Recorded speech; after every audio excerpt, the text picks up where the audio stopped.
Oh. Okay, that's actually pretty good. Hey guys.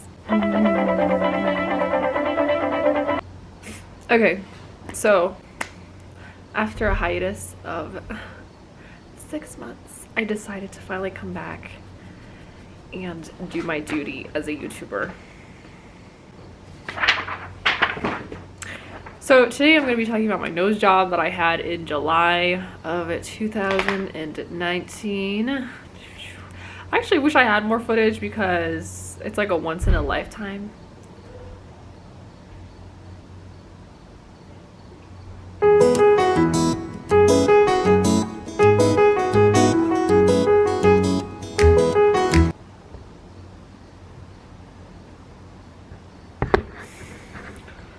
It's a once in a lifetime type of experience. So I kind of wish I recorded more footage. I think actually my dad has some footage, but he's not here. So I'm just gonna start off with like the general questions, like cost. I think it was pre-op, post-op stuff, preparation, and then stuff that you can and can't do before your operation, and also my experience with like aftercare, because I feel like a lot of people have experiences that they talk about, but no one actually talks about like caring for your nose and boogers and all that stuff. So we're gonna be delving into some really juicy stuff, okay?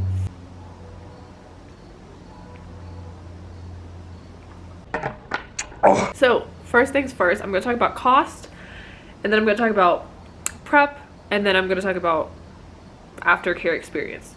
And then I'll also throw up some like before and after photos, because I have like more photo evidence than actual like videotape. But other than the consultation, I feel like you really can't like videotape your like nose. Anyway, so I live in Denver and I went to a downtown clinic. I haven't asked them if I can mention them in a video, but if the surgeon says it's okay, then I'll mention him. So yeah, so I went to a surgeon downtown in Colorado. He is probably one of the better rated surgeons in Colorado. I was considering going to like LA. I was considering going to LA for my nose job. I was also considering going to Korea for my nose job. I was considering going to Turkey for my nose job because of the cost effectiveness.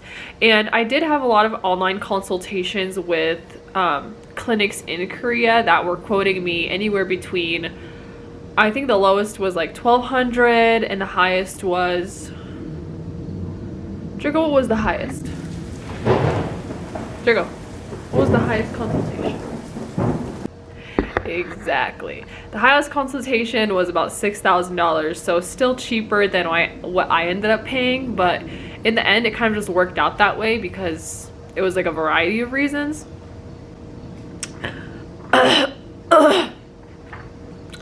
Woo! Anyway, so how my surgery center did it was he broke down the amount from like the actual procedure to facility fees, anesthesia fees, then like aftercare packs and stuff that you're essentially buying, like the cast and all that stuff, like you're paying for it.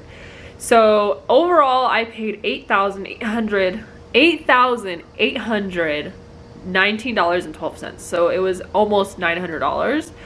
Or $900, I wish. I'm so broke. So it was about $9,000 almost, and the rhinoplasty itself was $6,000 because he just did it the original or the old method with like the hammer and the, you know.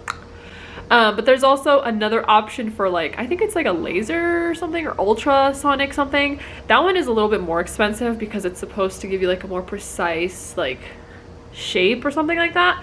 But he didn't feel like my nose before was that, like he felt like he didn't need to charge me for that procedure. Like he was like, you don't need that, you just need like the original hammer thing.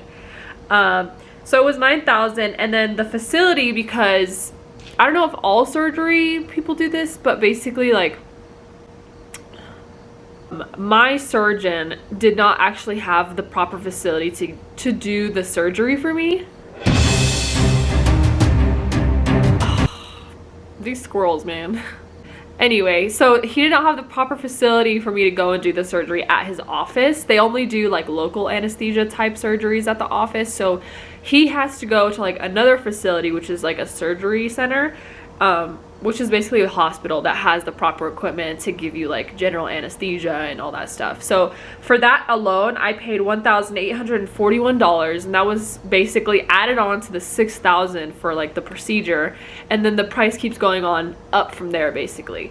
I also had anesthesia fee, which was $800, and then I had a scopolamine patch and a Scargel bio thing, which I'll show you in a second. That was $37.86, and that's basically just like aftercare stuff that you need to use to maintain your nose. And then the recovery kit face, which is basically like the cast, and they give you like some tape and stuff and all that good stuff. So I'll show you all of that stuff in a second, but I just wanted to give you guys like a general like breakdown of the fees. Actually, I'll show you as well. So that's pretty good. So you can see the prices here. There was the rhinoplasty itself, then all the stuff that is broken down, and then you also have to put down a deposit so that they can save your surgery date. So if you want to plan on having rhinoplasty, then make sure that you have some money saved up, because I didn't know this before, but you don't pay the full amount right away. You pay a deposit amount 2 weeks, or even like not 2 weeks. So I scheduled my surgery in May, but I had it in July, like the actual surgery in July, but I scheduled it in May because I just wanted to like get it out of the way. So I thought I had to pay the full amount like right away, but you actually just, from this office anyway, you pay a deposit, and then 2 weeks before your surgery date you pay the rest of the amount. So my deposit was based off of like the 8,000 whatever,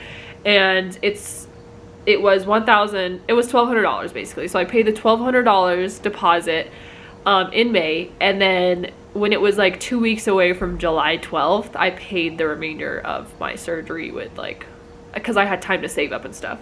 There's also like a lot of like reading and stuff that you have to make sure you go through, because if you can't show up to your surgery or something happens or whatever, then there's a lot of like terms and conditions that you would have to follow. So just make sure that when you schedule your surgery, you have it on a day that you're absolutely sure you're gonna go to and nothing's gonna go wrong and all that stuff, blah, blah, blah, blah, blah. So that's the quote that I got for my surgery. And honestly, it wasn't that expensive compared to what it could have been, because I know a lot of people on YouTube, they paid like $12,000. I've seen people pay like $12,000 for their rhinoplasty, and I was kind of prepared for that kind of number. So when he gave me $8,000 whatever, $9,000, I was like, that's like excellent, because I'm like, this is for the broke people, you know. And I'm on a student budget, and I paid my full surgery by myself with like a few thousand from my mom, because I was Coming up on that date, sis. That date was coming up. Susie! Zeus! Ah, the joys of getting a dog. He's basically a cat. In a dog's body. So it's like before care and after care, and there are some things that kind of fall into both categories, but I'll start with the before care. So before you have your surgery, you need to start prepping your body for having the surgery. There's a variety of things that they give you to like prep yourself, but these are the ones that my surgeon gave me, and I've seen a variety of these products on other YouTubers' channels. It might not be pills, it could be like creams or anything like that, but these are the ones that I got. So the first one that I got was this one. Oh my god, this actually works.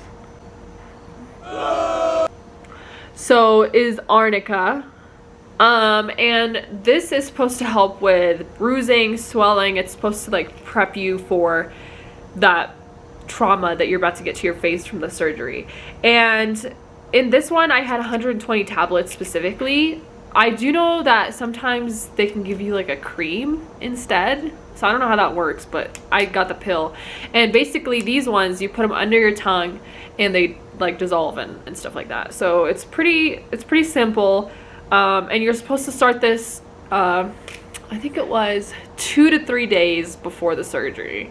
So yeah, not too crazy. And you're supposed to take it until you finish all of it. So that's one of the pills. Yeah, very interesting. The next one is the one that I personally didn't like, and it's this one, bromelain. So basically it says helps maintain healthy tissue and joints, and on the actual box of this, which I don't have anymore, there was actually a description that, hold on, it actually says it right here. Take bromelain 3 days prior to anticipated physical stress and continue for 7 days to help maintain tissue, blah blah blah.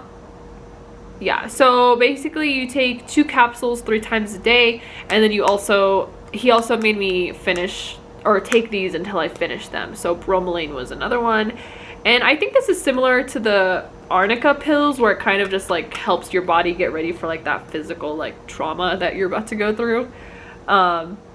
And this one was 60 capsules. So I had to start these 2 to 3 days before surgery, and then I had to finish this whole bottle and this one and some other stuff before or after my surgery as well. Next one was just a vitamin C pill. And this one, I still haven't finished this one just because there's 100 capsules, but you can only take 1 a day. So it's like, I'm still trying to finish this one off. I don't have too much, but vitamin C was another one. And those are, I think I had one more, but I don't have the bottle, but I also had to take vitamin K 2 to 3 days before the surgery. So I had vitamin C, vitamin K, bromelain, and arnica pills that I had to start 2 to 3 days before my surgery. Now I know that this might be just unique to my surgeon's office, but I would definitely prepare to have some sort of like, you know, like little regimen made for you before your surgery. And I didn't even know about this because nobody talks about this. Like, I thought you just went into your surgery and that was it, but you have to actually prep your body, and there's some things that you also can't eat. So I had to stop caffeine for a week before my surgery. I had to stop what else did I have to stop? If you take fish oil, you can't eat fish oil for a week before your surgery or a week after your surgery. And it has to do with blood thinning and how it plays with like some of these other ones. What else could I not do? I think that was like the gist of it. Like they will give you a list of what you can't eat and stuff like that, but mine mostly were just don't drink caffeine, don't eat fish oil and stuff like that. But if you are on birth control, you can still stay on that, and they do recommend that you stay on that just because it helps, like, your body's used to like a certain level of hormones and all that stuff. So if you're on birth control, you don't have to worry about that. You can definitely stay on that. I have my actual prescriptions here. They gave me sleeping pills, and then they also gave me pain pills. So for pain, I got hydrocodone, and it's basically like a really strong pain medication. And I honestly finished my sleeping pills before my pain pills. Like, I still have like a lot in here, just because I didn't think it was that painful after my surgery. But we're gonna have to talk about that sleeping situation because that is a struggle. Okay. But one more thing that I forgot. So I also got this cream. So this one is meant to like help with the scarring in the middle section of your nose, because depending on the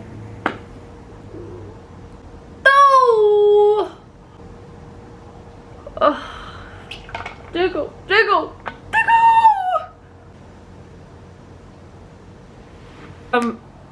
Aftercare stuff, things that you actually have to worry about are how you sleep. So after surgery, you cannot sleep lying down just because they don't want the blood kind of rushing to your face and swelling your nose up. even though you're gonna be like super swollen after surgery anyway, but you're gonna sleep at like, so these are your legs. You're gonna sleep like at this angle. And for me personally, I just went and got a recliner just because I wanted to like, that was like an easy investment. I didn't want to worry about like laying down on my bed or anything like that. So I got a recliner for like 25 bucks from Goodwill, and that was just my sleeping situation. Yeah, that's pretty much it. But I feel like sometimes these videos are longer, you know, but that's basically it. And I'm like very happy with my results. See ya!